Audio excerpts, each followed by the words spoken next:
Hi all, earnest അക്കാഡമിയുടെ മറ്റൊരു വീഡിയോയിലേക്ക് സ്വാഗതം. ഡിപ്ലോമ, അതായത് മെക്കാനിക്കൽ സ്ട്രീമിലും ഓട്ടോമൊബൈൽ സ്ട്രീമിലും ഡിപ്ലോമ ഉള്ള ഉദ്യോഗാർത്ഥികൾക്ക് അപേക്ഷിക്കാൻ പറ്റുന്ന ഒരു ഓഫീസർ പോസ്റ്റ്, യൂണിഫോം ഉള്ള ഏക ഓഫീസർ പോസ്റ്റ് എന്ന് പറഞ്ഞാൽ അസിസ്റ്റന്റ് മോട്ടോർ വെഹിക്കിൾ ഇൻസ്പെക്ടറാണ്. മറ്റൊരു യൂണിഫോം പോസ്റ്റിലും ഓഫീസർ റാങ്കിൽ ഡിപ്ലോമക്കാർക്ക് അപേക്ഷിക്കാൻ പറ്റില്ല. അത് വളരെ പ്രധാനപ്പെട്ട ഒരു കാര്യമാണ്. എന്നാൽ ധാരാളം പവർ ഉള്ള ഒരു പോസ്റ്റ് കൂടിയാണ് അസിസ്റ്റന്റ് മോട്ടോർ വെഹിക്കിൾ ഇൻസ്പെക്ടർ എന്ന് പറയുന്നത്. അപ്പോൾ ഈ ഒരു പോസ്റ്റിന്റെ നോട്ടിഫിക്കേഷൻ വന്നിരിക്കുകയാണ്. മാത്രമല്ല, ഡിപ്ലോമക്കാർക്ക് മാത്രമല്ല, ബിടെക് യോഗ്യതയുള്ളവർക്കും ഈ ഒരു പോസ്റ്റിലേക്ക് അപേക്ഷിക്കാമെന്നത് ഏറെ സവിശേഷതയുള്ള ഒരു കാര്യമാണ്. ഈ ഒരു പോസ്റ്റിനെ പറ്റി പറയുകയാണെങ്കിൽ, വാഹനങ്ങളുമായി ബന്ധപ്പെട്ട എല്ലാ കാര്യങ്ങളും ഇടപെടുന്നതിനും നിയമപരമായ കാര്യങ്ങൾ ഇടപെടുന്നതിനും മോഡിഫിക്കേഷൻ ഉൾപ്പെടെയുള്ള കാര്യങ്ങൾ നിയന്ത്രിക്കുന്നതിനും വാഹന നിയമങ്ങൾ നടപ്പിലാക്കുന്നതിനും ഒക്കെ ഉത്തരവാദിത്തപ്പെട്ട ഒരു തസ്തികയാണ് മോട്ടോർ വെഹിക്കിൾ ഡിപ്പാർട്ട്മെന്റ് എന്ന് പറഞ്ഞാൽ. മാത്രമല്ല, സൊസൈറ്റിയിൽ അത്യാവശ്യം ഷൈൻ ചെയ്യാൻ കൂടി പറ്റുന്ന ഒരു യൂണിഫോംഡ് ഫോഴ്സസ് ആണ് ഈ പറയുന്ന AMI എന്ന് പറയുന്നത്. അപ്പോൾ ഈ ഒരു പോസ്റ്റിന് നോട്ടിഫിക്കേഷൻ നിലവിൽ എക്സിസ്റ്റ് ചെയ്യുകയാണ്.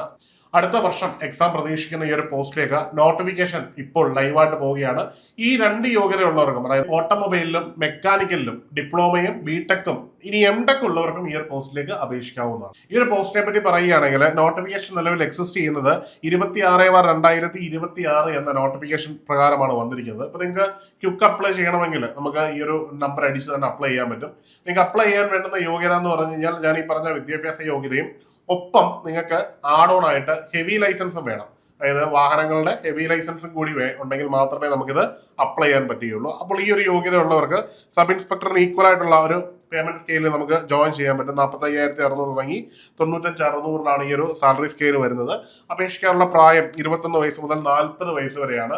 അപ്പോൾ ഈ ഒരു പ്രായപരിധിയിൽ നിങ്ങൾക്ക് അപേക്ഷിക്കാവുന്ന വളരെ പ്രധാനപ്പെട്ട ഒരു കാര്യമാണ്. SC ST OBC വിഭാഗങ്ങൾക്ക് 5 വർഷവും 3 വർഷവും ഇളവ് ലഭിക്കുന്നതാണ്.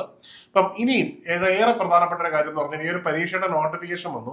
അതിലെല്ലാം ഉപരി നമ്മൾ ഇനി പരീക്ഷയ്ക്ക് തയ്യാറെടുക്കാൻ പോവുകയാണ്. അപ്പോൾ ഈ ഒരു പരീക്ഷ ഒരു 5-6 മാസത്തിനുള്ളിൽ, ഒരു പക്ഷേ ഈ വർഷം അവസാനം തന്നെ പ്രതീക്ഷിക്കുന്ന ഒരു എക്സാമിനേഷൻ ആണ്. അപ്പോൾ ഈ ഒരു എക്സാമിനേഷന് നിങ്ങളുടെ കോമ്പറ്റബിലിറ്റി എത്രത്തോളം ഉണ്ട് എന്ന് അറിയേണ്ടത് അനിവാര്യമാണ്.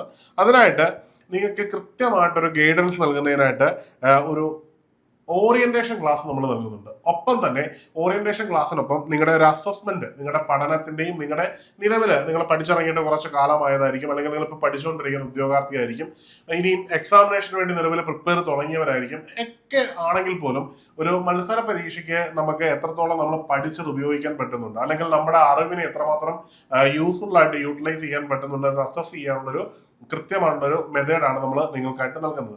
ഈ ഒരു അസസ്മെന്റ് ടെസ്റ്റിൽ പങ്കെടുക്കുന്നതുകൊണ്ട് ഏറ്റവും വലിയ അഡ്വാൻറ്റേജ് എന്ന് പറഞ്ഞാൽ, നമുക്കറിയാം പരീക്ഷയുടെ അവസാനം നടത്തുന്ന ഒരു അസസ്മെന്റും ഉണ്ട്, തുടക്കത്തിൽ നടത്തുന്ന ഒരു അസസ്മെന്റും ഉണ്ട്. ഇത് ഈ പഠനത്തിന്റെ തുടക്കത്തിൽ കൃത്യമായ ഒരു അസസ്മെന്റ് നടത്തുകയാണെങ്കിൽ നിങ്ങളുടെ സ്ട്രെങ്തും വീക്ക്നെസ്സും കൃത്യമായിട്ട് മനസ്സിലാക്കാൻ പറ്റും. അപ്പം സ്ട്രെങ്ത് ഉള്ള മേഖല അതുപോലെ തന്നെ മെയിൻറ്റെയിൻ ചെയ്ത് പോകാനും, വീക്ക്നെസ് ഉള്ള മേഖല നന്നായിട്ട് പഠിച്ച് ആ ഒരു മേഖല കൂടി ബാലൻസ് ചെയ്ത് പോയെങ്കിലേ നമുക്ക് ഒരു എക്സാമിനേഷൻ ക്രാക്ക് ചെയ്യാൻ പറ്റും. ഒരു എക്സാമിനേഷൻ എന്ന് പറഞ്ഞു കഴിഞ്ഞാൽ വ്യത്യസ്തങ്ങളായിട്ടുള്ള ഒരു സിറ്റുവേഷനുകളെ വളരെ കൃത്യമായിട്ട് ഇക്വിലിബ്രിയത്തിൽ യൂട്ടിലൈസ് ചെയ്ത് അതിനെ ആ എൻവയോൺമെന്റിൽ യൂസ് ചെയ്ത് റാങ്ക് ഉണ്ടാക്കി എടുക്കുക, അല്ലെങ്കിൽ റാങ്കിൽ ആദ്യം എത്തുക എന്നുള്ളതാണ്. ഇപ്പൊ നമ്മൾ ഇപ്പൊ തന്നെ നമുക്കറിയാം, റാങ്ക് ലിസ്റ്റിൽ ഏതാണ്ട് 120ഓളം പേർക്കാണ് അഡ്വൈസ് പോയത്.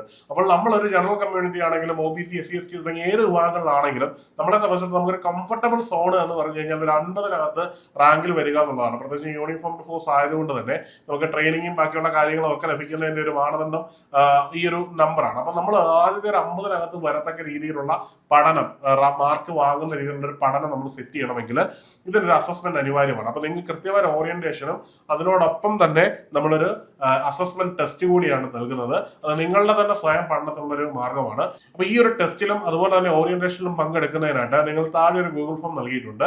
അതിൽ നിങ്ങളുടെ ഡീറ്റെയിൽസ് ഫില്ല് ചെയ്യുക. അപ്പോൾ അതിന്റെ അടിസ്ഥാനത്തിൽ നിങ്ങളെ നേരിട്ട് ഞങ്ങൾ ഡേറ്റും സമയവും അറിയിക്കുന്നതായിരിക്കും. അപ്പോൾ അതുവഴി നിങ്ങൾക്ക് കൃത്യമായിട്ട് അതിൽ ലൈവായിട്ട് പങ്കെടുക്കുന്നതിനും ആ ഒരു അസസ്മെന്റിലൂടെ നിങ്ങളുടെ പഠനത്തെ വിലയിരുത്താനും പറ്റും. ഇത് തികച്ചും സൗജന്യമാണ് എന്ന് ആദ്യം തന്നെ പറഞ്ഞുകൊള്ളട്ടെ. അപ്പൊ അതിനായിട്ട് ഇപ്പോൾ തന്നെ താഴെയുള്ള ഗൂഗിൾ ഫോം ഫില്ല് ചെയ്യുക. മറ്റൊരു വീഡിയോയുമായി കാണാം. Good bye.